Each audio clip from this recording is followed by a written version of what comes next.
Boa tarde, pessoal. Sou Daniela Colim, arquiteta urbanista do Atis na Baixada. E hoje a gente está reunido aqui, vem cá, Mafra, vem cá, Mendes, para fazer a apresentação final do nosso relatório, dos nossos trabalhos aqui no Anchieta, de ocupação, que a gente vem trabalhando durante algum tempo já, né? Então, esse projeto é o do Pátio Anchieta, formação e produção para preservação de patrimônio cultural, e o nome que a gente deu foi Resgate à Memória. Esse projeto teve fomento do Conselho de Arquitetura e Urbanismo de São Paulo, CAU São Paulo.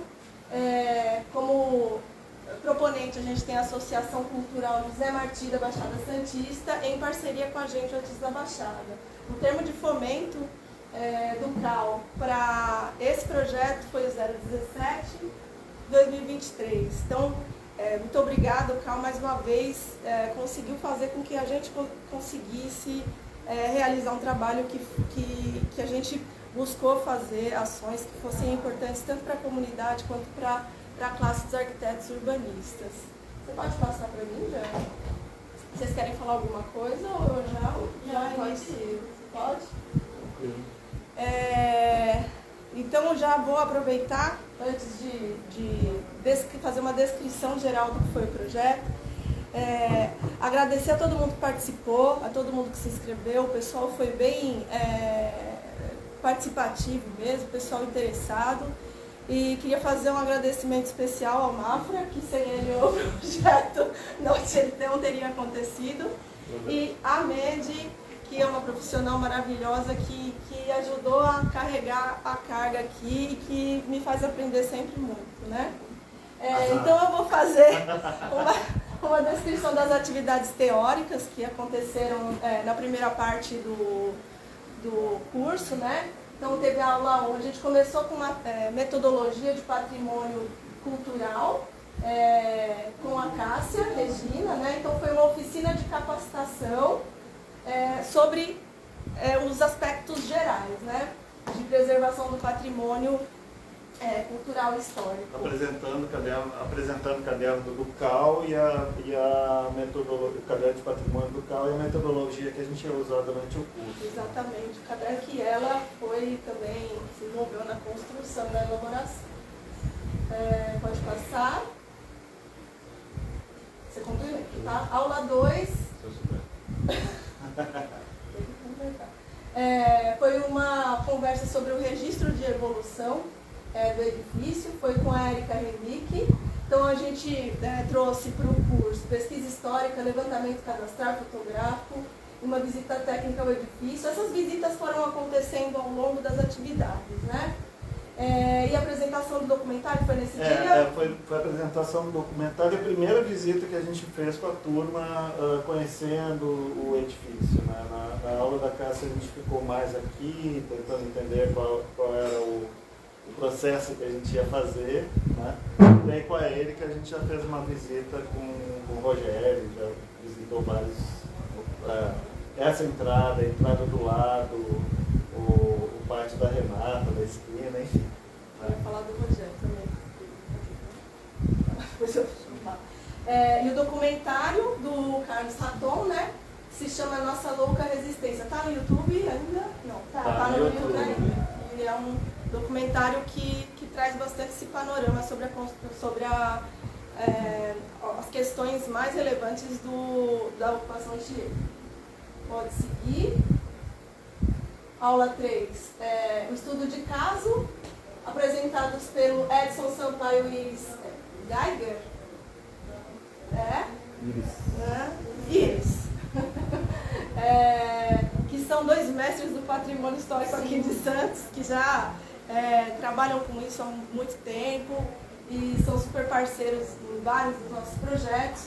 E a gente está do lado da Beneficência Portuguesa, né? Então faz frente aos fundos, né? Fazer bastante sentido essa apresentação. Então eles fizeram essa apresentação desse estudo de caso da beneficência e da área envoltória, que é parte de onde a gente está, né? Pode passar. A aula 4 foi avaliação de estado de conservação, mapeamento de danos, proposta de intervenção, memorial descritivo dos serviços e procedimentos. A ministrante foi a Jaque, nossa parceirona aqui também. E teve a apresentação de TCC sobre o Anchieta, entre os quais, acho que teve o seu, não? De quem que teve o... Não estou presente. Não estava? Ah, tá bom. Então, Jaque, quer dar uma palavrinha sobre como foi? Não, só para lembrar, né? Aquela Você tá aqui, ó. Você tá aqui, ó. Para lembrar que o que a gente, na verdade eu tentei fazer um histórico do edifício, né, lembrar mais ou menos o que era o edifício, né, a gente teve a apresentação aqui de 2 TCCs, um deles era o João, que tinha feito um levantamento histórico grande do imóvel, para mostrar exatamente de onde é que a gente tinha que partir, né, ou seja, ainda da parte teórica do que seria todos os levantamentos que vocês acabaram finalizando depois, praticamente, né. Então é mostrar o que é, na verdade, o mapeamento de danos, como é que se faz, como é que se levanta, né? São características básicas da metodologia.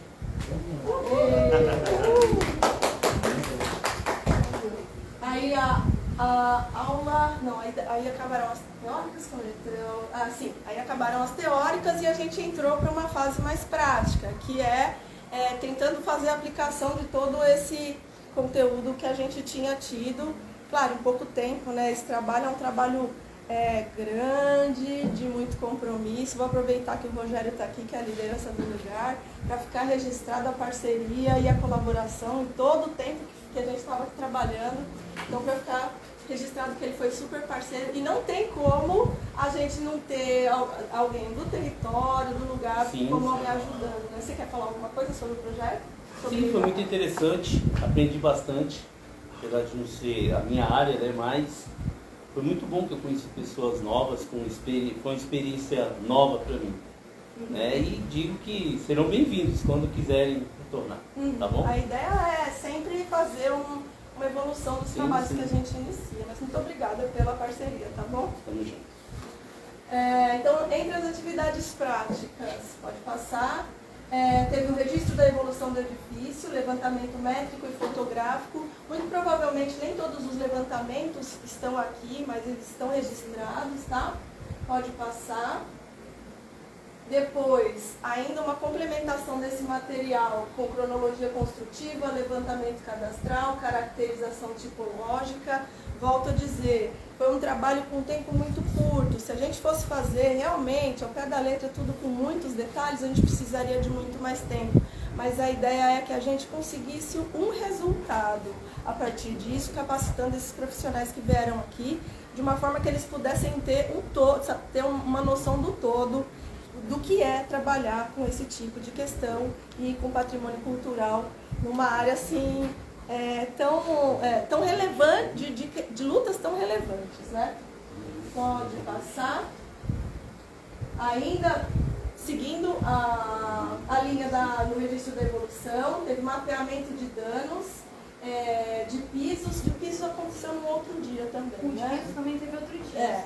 E aí de paredes, forros, esquadrias, coberturas e fachadas e as fichas de avaliação de estado de conservação, que a Mandy vai dar mais detalhes para vocês daqui a pouquinho. Pode passar. Aí teve um mutirão para o levantamento métrico e fotográfico, para o mapeamento de danos, que a gente mobilizou. Sim, é que o mapeamento de danos, como que aqui tem bastante dano, demorou bastante. E aqui a fachada, tem essa fachada, também tem a fachada para Monsenhor, que tem um muro que é mais antigo do que o prédio, então demorou bastante, demorou umas 3 aulas no mapeamento de dano. E a Mandy, super dadosa, criteriosa, querendo fazer tudo, né? E aí, é isso, né? É um trabalho monumental, na verdade, Sim, monumental. que a gente teve que compilar e teve que fazer esse esforço de resumir em pouquíssimo tempo, para poder ter um estudo de caso pontual mesmo, para fazer com que as pessoas conseguissem entender o todo, né? Pode passar. E aí tivemos o seminário, o último seminário de apresentação, em que os participantes puderam trazer os resultados de todos os trabalhos que eles organizaram no final dessa capacitação, né? Então teve a apresentação dos trabalhos desenvolvidos, o levantamento métrico, fotográfico, histórico, iconográfico, mapeamento de danos e o laudo estrutural do engenheiro Sérgio, né, que ele veio em outro momento, e André vai falar um pouquinho para vocês sobre isso. Acho que dos meus slides era o último. Eu acho que é o último. Aí agora as fotos. E agora as fotos antigas e atuais. Você que vai? Sim, Então vai. Você sabe. Bora, eu tenho não vai, conhecimento não, imagina. Essa aqui, gente, é a única foto que a gente achou, que até eu achei no TCC da Jaque, do doutorado, do João. Que aí, que eu não estou fazendo mais ficha para Jaque, apareceu. Ela é uma reportagem de 1 de maio de 1953, que ela fala que vai ter a inauguração do maior hospital da América do Sul. Que aqui, no início, ele tinha uma grande esperança para ser esse um dos maiores hospitais. Então aqui a gente pode ver exatamente como seria a fachada. Uma dificuldade que a gente teve bastante de pesquisa, a gente não achou nenhuma foto da inauguração. A única que tem é essa, e a única outra foto do período até antes mesmo da ocupação são os vídeos, e uma foto que a gente achou que vai ser a próxima, de 1970. Fazendo algumas pesquisas históricas na Fundação Arquivo e Memória, foi a única que eu achei sem ser os vídeos. Essa de 1970, que a gente não tem muita informação, a gente consegue ver com essas árvores. Essas árvores também, por estar tão próxima do prédio, pode ter auxiliado os danos que tem hoje. E como a gente viu no vídeo, também a situação dele ainda não estava tão boa. Então pode passar. Essas fotos aqui foram as únicas que a gente achou do vídeo. Continua a mesma vegetação em 1989. As próximas é um pouco melhor. Aqui a gente consegue ver o que a gente tem de referência nessas fotos. Que essa porta é a original do projeto, e a cor, aqui nesse vídeo a gente consegue ver a cor. É muito semelhante com a cor que a gente achou original. Nas próximas da ficha de prospecção vocês vão ver. Então, a porta, ela foi pintada de branco para ser um hospital, e a gente tem uma outra proposta para a residência. Pode passar. Aqui é a alteração de 2013, de como que ele estava. A parte das pedras do murinho, tudo, elas eram pintadas de marrom. E aí tinha uma parte verde, uma parte que tinha uma camada também que a gente achou que era esse amarelo mais forte. Deixa eu aqui para vocês conseguirem ver. Pode passar? Aqui já é em 2017, que nessa parte desse bloco aqui, está aparecendo as pedras, está em amarelo, e a gente não está conseguindo ver 2019, na outra parte tem ainda o verde e o marrom. Passar. Aqui ainda em 2019, a metade do bloco B. Ainda em 2019. Agora a gente tem as fotos atuais de 2024, onde a gente acha muito grafite, tem muita vegetação, grande parte das janelas não tem mais, tem partes faltantes, tem partes que foram modificadas, que isso a gente vai ver no mapeamento de danos. Passar. Aqui um exemplo, muitas são cobertas, também tem algumas que têm até ar-condicionado, perdendo total o caráter original do prédio. Pode passar. O muro de pedra foi pintado de azul. Aqui a entrada, a porta também foi pintada de azul, e essa porta ela teve muita modificação de cor. Depois, quando for nas fichas de prospecção, a gente vai ver. Aqui também, volta lá, aqui também foi coberto, na parte de trás. É o tobogã, é o elemento vazado. Pode passar. Aqui é a gente trabalhando para fazer o mapeamento de dano, e outra foto é a prospecção. Passar. Aqui é a foto do bloco B. O bloco B a gente pode ver que ele não tem mais porta. E só tem o batente, mas é muito provável, pela parte que a gente tinha visto da reportagem e diante dos vídeos, que era a mesma porta que a gente tinha nesse bloco.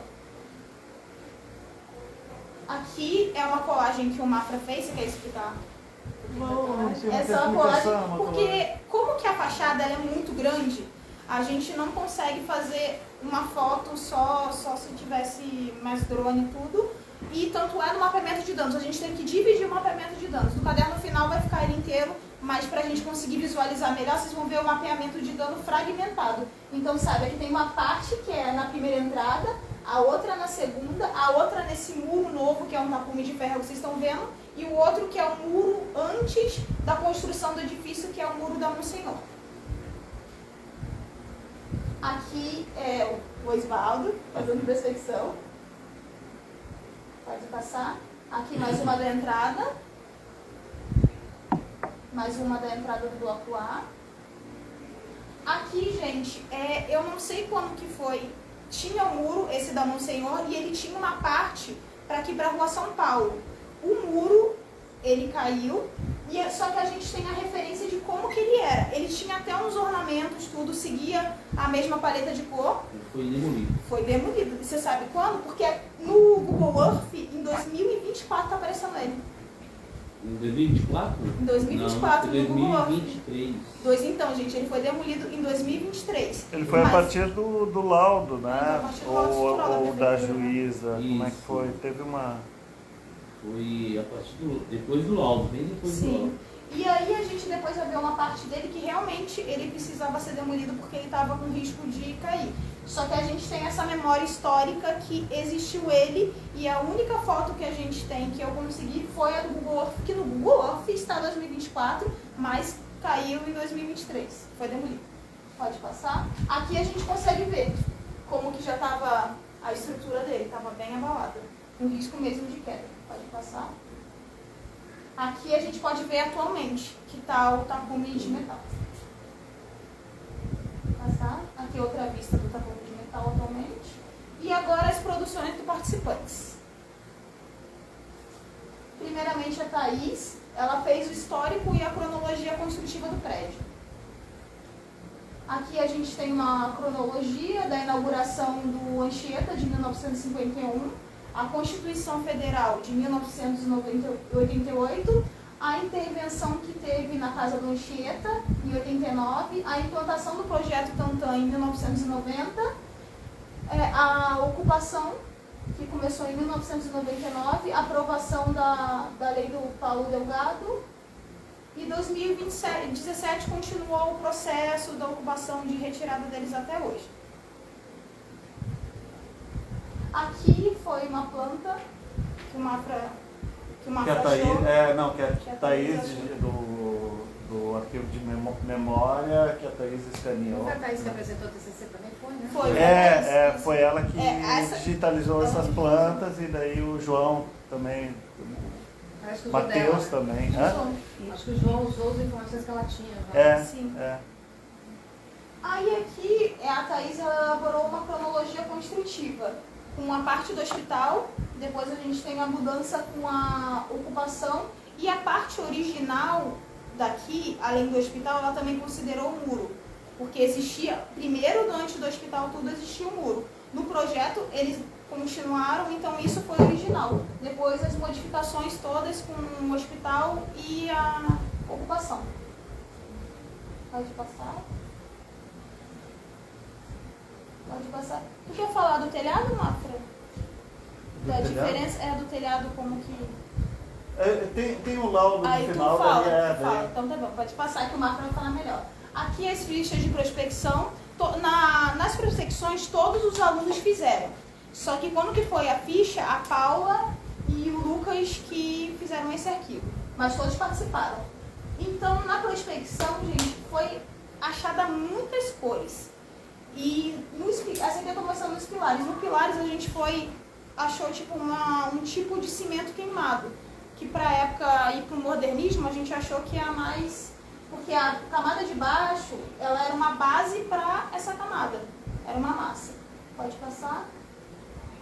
Aqui a gente pode ver. A porta, igual que eu falei, a porta teve muita alteração de cor. Como que a branca foi a primeira camada e aí ia remeter a um hospital, a gente optou por deixar na madeira crua. Pode passar. Aqui também a gente fez fichas exploratórias só para comprovar a cor original que a gente tinha achado, que vai estar mais para frente.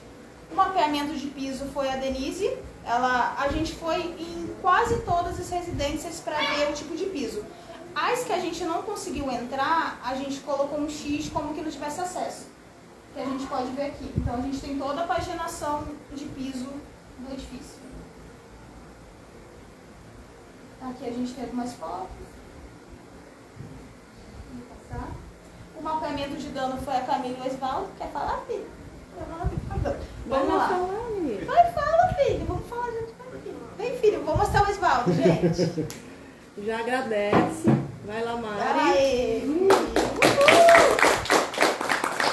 Aqui, quem fez, a Camila não veio hoje, e o Osvaldo, eles fizeram todo o mapeamento de dano. Só que o mapeamento de dano foi a mesma coisa das fichas de prospecção. Em campo, a gente dividiu em 3 partes. Foi degradação. Cada um ficou com 3 subtópicos, né?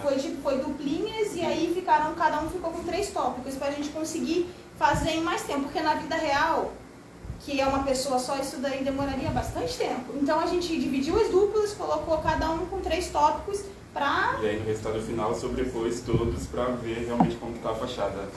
E todo mundo teve experiência, né? Sim, de como fazer o mapeamento de dano. Foi bem legal pra falar. Aqui, gente, a gente tem a degradação. Então a gente fez, além do mapeamento de danos inteiro, a gente fez um mapeamento de dano desfragmentado, com cada dano em uma folha, pra gente conseguir ver melhor. Então a gente tem a degradação, em algumas partes que a gente pode ver. Aqui o descascamento de pintura. As fissuras e rachaduras. As fissuras e rachaduras não dá pra ver aqui, mas a rachadura está em azul escuro e a fissura está em azul claro. Aqui a gente pode ver bastante limo e fungo presente no edifício. O material estranho é como se tivesse ar-condicionado, fios. Então tudo que a gente não está no projeto original, a gente caracteriza como material estranho. Pode passar. A parte faltante aqui não tem mais, tem muitos vidros faltando, muita parte do reboco também. O grafite de espichação a gente fez um dano novo, só pra gente ter esse registro de onde que tinha. E a gente fez uma grande massa, não fazendo todos os desenhos, porque senão a gente ia ficar internamente aqui. Mas a gente fez uma massa representando essa parte. A oxidação nos ferros aqui, todos os ferros da fachada das grades estão oxidados. Pode passar. A umidade também. Aqui, vamos. Pode passar. A vegetação também, tem bastante vegetação na fachada. E isso pode ter vindo com a umidade, tem muita ali, até mesmo tem algumas na estrutura. Essa daqui, ela é uma vegetação que já está na fachada, dentro da estrutura. Então é uma árvore que nasceu da fachada. Pode passar. E esse daqui é o resultado final deles, que, nossa, gente... Uma obra de arte. Foi uma obra de arte, por isso que a gente fragmentou para conseguir entender. Lembrando que aqui a gente tem dessas fachadas e do muro original da Monsenhor. Pode passar. Aqui a gente tem o muro antigo, que não aparece aqui, gente, mas é um desenho do muro antigo, que é uma planta também. É uma planta do arquivo de memória lá que eu consegui localizar alguns arquivos. Sim, então a gente tem o projeto desse muro antigo, que é onde que estava na fachada da Monsenhor. E obrigada, filha! Aqui a gente tem a divisão que a gente fez de todos, só um resuminho mesmo para estar registrado. Aqui é a Mari. Vem, Mari, vai lá. Vem a Mari. A Mari, ela ficou responsável pela ficha de dano dos ambientes e a ficha de inventário. Bom, as fichas de danos dos ambientes a gente dividiu por bloco, né? A gente começou do bloco B, que você chamou, que é a entrada do 95, que acho que foi o único bloco que a gente foi em todos os ambientes.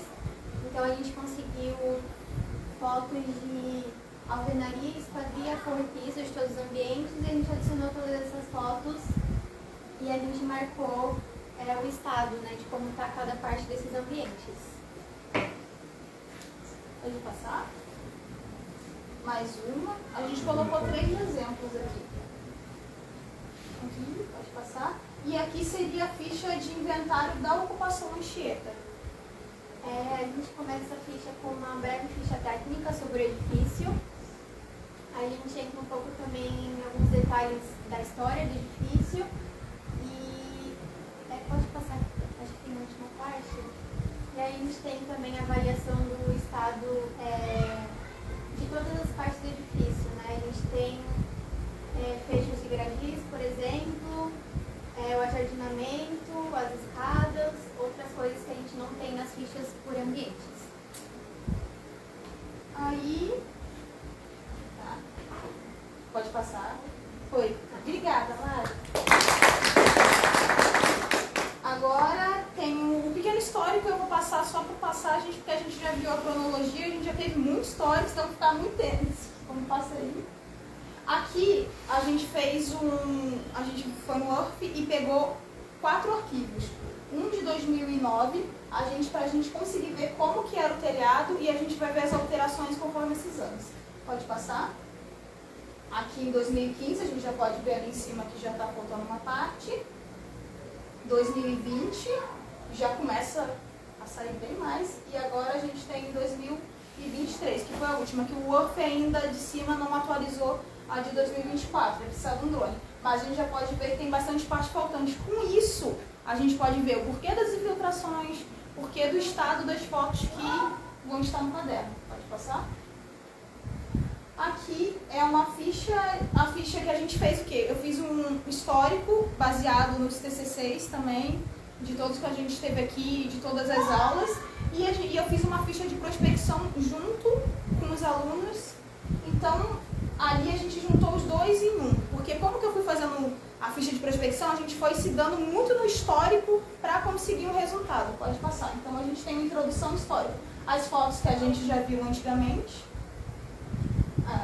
as fotos também. A gente usou também aquela cronologia, as fotos atuais para deixar registrado no relatório. Pode passar. Aqui a gente tem o Hospital dos Estivadores. Quando o Hospital dos Estivadores, na imagem original, ele tinha traçado semelhante com Anchieta. Antes eu tinha, e eu até não sabia disso, como eu comecei a ajudar já aqui. Eu me dei com essa imagem aqui e eu falei, nossa, tem um traçado que lembra um pouco. Pode passar? E aqui a gente tem a casa aqui em Santos, na Rua Vergueiro, do Vila Nova Artigas. A casa atualmente, com as alterações dela, a gente não consegue ver o traçado parecido. Como que ela foi no seu original, a gente consegue pegar as semelhanças de bloco, do muro, do traçado, da parte da janela.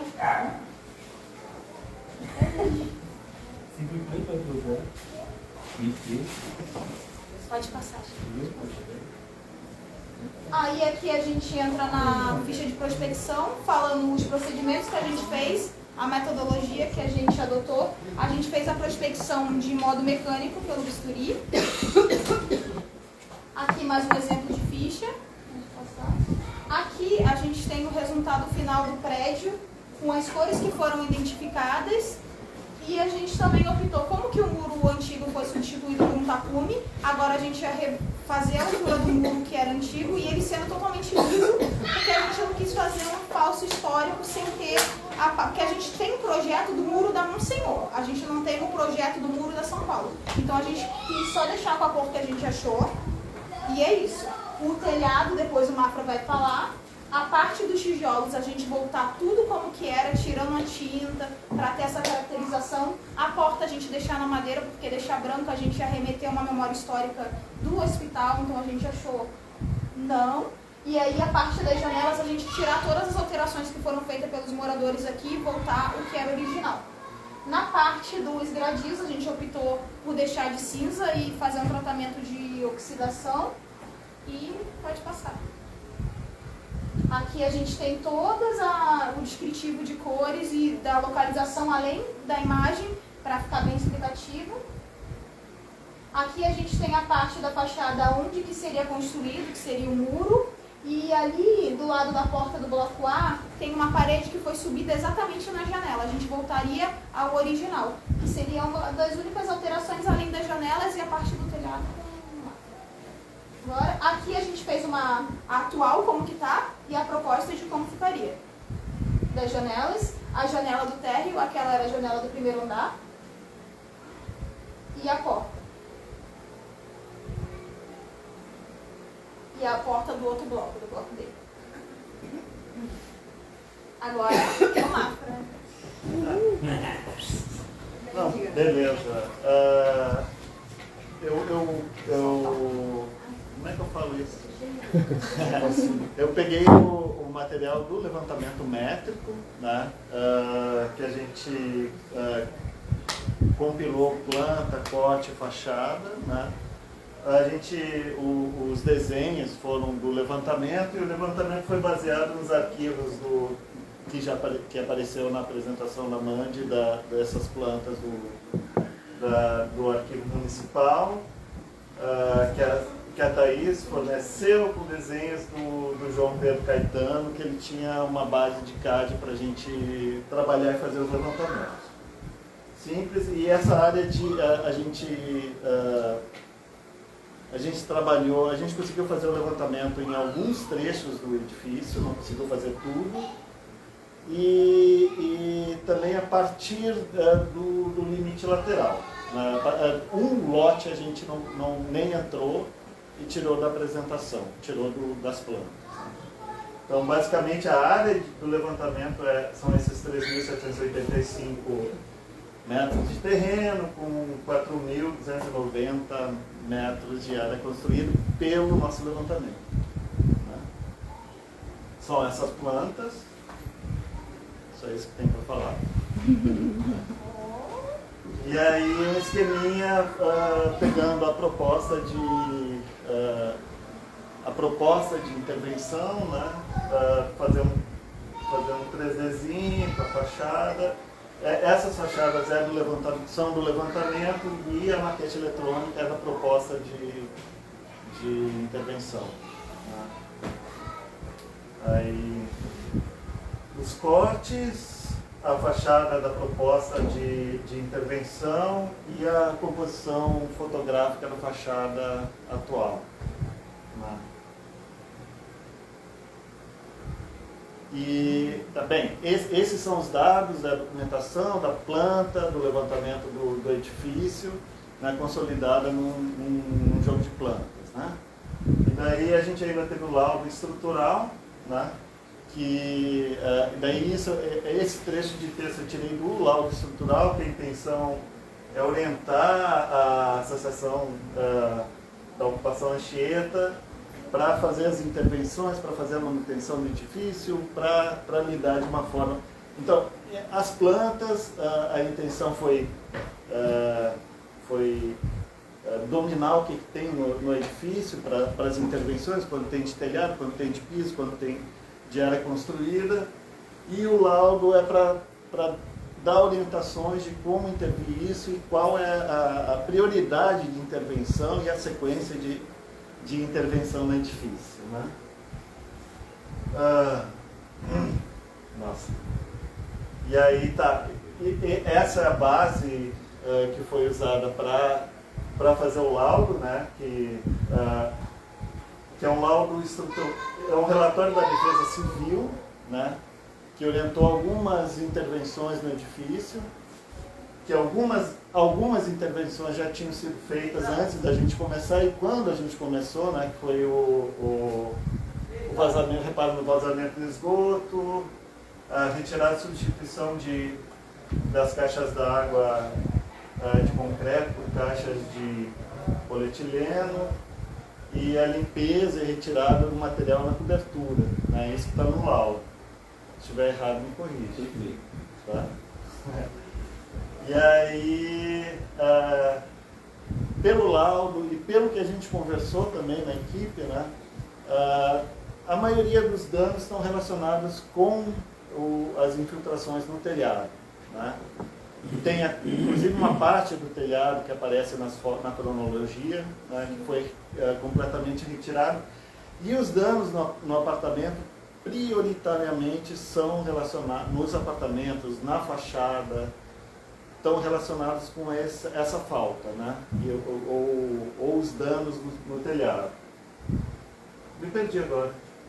E daí, aí tem um comentário da tecnologia construtiva, né, das telhas francesas, e como é que você lida com as telhas francesas, mantendo a característica original, com uma manta, o que você precisa retirar. Então, chegou à conclusão que a estrutura do telhado estava ok, as tesouras estavam ok, mas as ripas e também a tecnologia construtiva teria que ser mudada, né? Teria que ter uma manta embaixo das telhas para diminuir as infiltrações, né? Então foi essa orientação do engenheiro, né?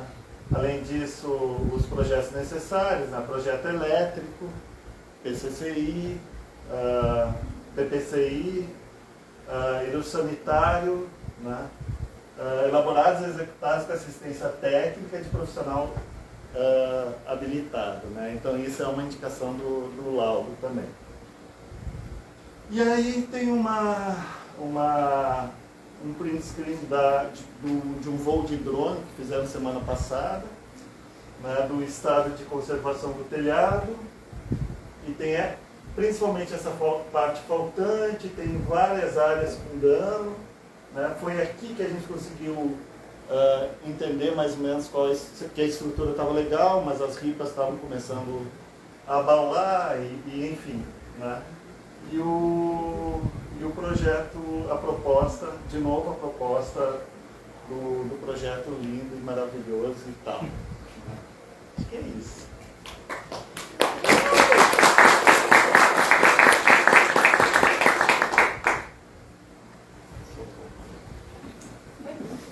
Vou aproveitar e vou chamar a Gabi para falar pelo José Martins. Não estava preparada para isso? Não, vem cá. Eu queria que você contasse de uma forma muito breve, para deixar registrado, sobre a história do Anchieta desde quando você acompanha. Tá, eu acho que todo mundo que mora em Santos, que é daqui, conhecia de alguma forma o Anchieta, né? A gente sabia da história. A José Martí, por muitos anos, foi aqui nesta quadra, aqui na Joaquim Távora, então a gente tinha essa relação. Eles tiveram um problema com falta d'água e foram buscar água lá, então a gente sempre, a gente sabia da ocupação e fazia esse acompanhamento, mais de amizade, enfim. E eu comecei a entender melhor e a participar em 2021, quando eles fizeram, né, a proposta do despejo humanitário, né, que era dar um valor para as famílias saírem. Então eu já estava tentando organizar aqui uma associação, alguma coisa, com a Nicole, com o mandato da Thelma, que a gente queria regularizar aqui. E aí surgiu essa proposta dos empresários, né, de dar um valor para cada família, para a família se retirar. E aí a gente, enfim, começou toda uma organização, primeiro popular, né, depois entender todo o processo. O Anchieta é um processo jurídico complexo, porque ele tem processo na Justiça Federal, na Justiça Trabalhista e na Justiça Estadual. Então, tinha a ordem de despejo, era na Justiça Trabalhista, que é uma coisa bem sui generis, né? Então, a gente começou já essa luta. Nesse caminhar, eu chamei alguns advogados para estar junto, e aí surgiu a Fabiana, a doutora Fabiana, que está aqui. E a Fabiana é advogada trabalhista e conseguiu, com mais facilidade, pegar algumas, né, as irregularidades. Então, a gente fez uma luta popular, no sentido de muita mobilização de rua, muito ato, e fizemos também a batalha jurídica, que foi, né, muito exitosa. O Anchieta tinha sido arrematado por um grupo de empresários e essa arrematação, essa venda foi cancelada. Então, por conta disso também que a gente se interessou em fazer esse projeto, porque chegou muito perto desse prédio abaixo, muito perto, mas assim, por um triz. E quanto que ia de história, né, abaixo, história das famílias, história do prédio, história da luta antimanicomial. Então, quando a gente teve essa vitória jurídica, falou, não, agora vamos entender melhor o prédio, e aí surgiu esse projeto. Então, juntou tudo. E aí a José Martí, que tem feito atuação em algumas comunidades de direitos humanos, aí assumiu essa tarefa aqui também. Acho que é isso. Tá ótimo. Mais alguma dúvida, gente? Alguma pergunta, algum comentário? Alguém quer falar alguma coisa? Não sei se vocês têm dúvida desse processo que foi essa luta jurídica. A gente teve aqui, né, acho que é importante ressaltar, também se deve, né, essa vitória que a gente teve, muita campanha Despejo Zero, porque no auge da pandemia surgiu essa campanha, que é uma campanha nacional, e era uma campanha que, então falou, olha, enquanto tiver pandemia não dá para despejar. Essa campanha que se mobilizou no Brasil inteiro teve muitas vitórias, teve uma lei federal e teve uma liminar do Supremo Tribunal Federal que suspendia os despejos. Essa liminar foi prorrogada por 3 vezes. Então foi nesse período de prorrogação que a gente teve um fôlego para olhar melhor o processo, para entender e para lutar. E tanto que foi no último dia que estava valendo a liminar ia acabar no dia seguinte, e a gente foi agora, e aí teve a decisão da juíza da Vara do Trabalho, uma decisão espetacular, que não só anulou, né, a venda, ela remeteu o processo para a OAB, ela remeteu o processo para o Conselho de Ética, ela remeteu o processo para um órgão de segurança do tribunal para investigar o que tinha acontecido, né, aqui no processo. Então, a gente foi fundamental a campanha, porque deu esse tempo da gente conseguir instruir o processo até que realmente tivesse essa vitória. Foi uma luta popular, foi uma luta técnica, né, de ter os técnicos, mas também de muita organização dos moradores e de todo o movimento da região, né. Meu Deus, muita emoção. Foi muita emoção. Então tá bom, obrigada, Gabi. E o Use Capião agora está correndo o processo de Tá Use Capião? correndo. É o que está correndo Então, na Justiça do Trabalho, eles impetraram vários recursos, né, Fabi? Mas estão perdendo todos. Sim, eles entraram. Vem aqui porque você sai do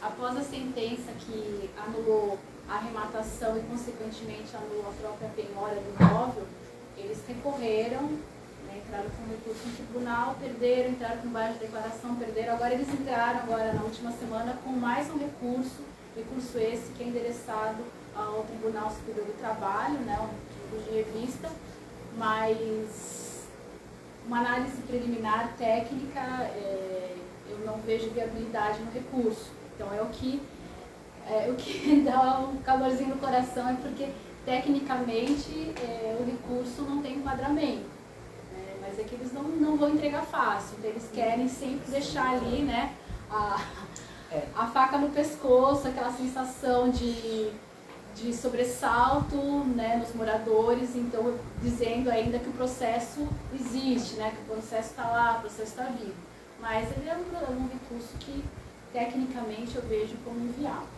Eles trocaram de advogado, né? Eles tinham uns advogados aqui da região, que isso também que levou o processo ir para um órgão de segurança do tribunal, porque os advogados ora advogavam juntos, ora um contra os outros, né? Era uma coisa um pouco nebulosa, né? E quando eles perderam, eles trocaram, né? O escritório de advocacia foi para o escritório, e agora o que está em andamento é o Uso Capião. Então, o Uso Capião está em andamento aí. E eu acho que é importante, né, a gente dizer que tudo que é feito aqui, né, como esse projeto, serve também para embasar o Uso Capião, embasar reivindicações de políticas públicas, né, junto à prefeitura, junto aos órgãos, né. É a mesma coisa do que a gente fez no Bela Vista, né, que também é uma ocupação que também é muita emoção também, e a ATIS também fez um projeto lá, e todo esse projeto da ATIS também foi protocolado no processo. Então, acho que isso que é importante, a advocacia popular, com assessoria técnica, os moradores, a gente vai juntando forças e avançando. A gente é pequenininho, mas está lutando contra a gente. Muito grande, muito grande, muito poderosa.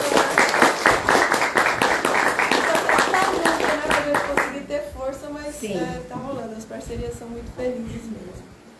Então eu acho que é isso, pessoal. Quero agradecer de novo, agradecer ao Osvaldo, a Mari, que fizeram bastante. De novo, meus colegas André, a Mandy e todo mundo que participou. Palmas.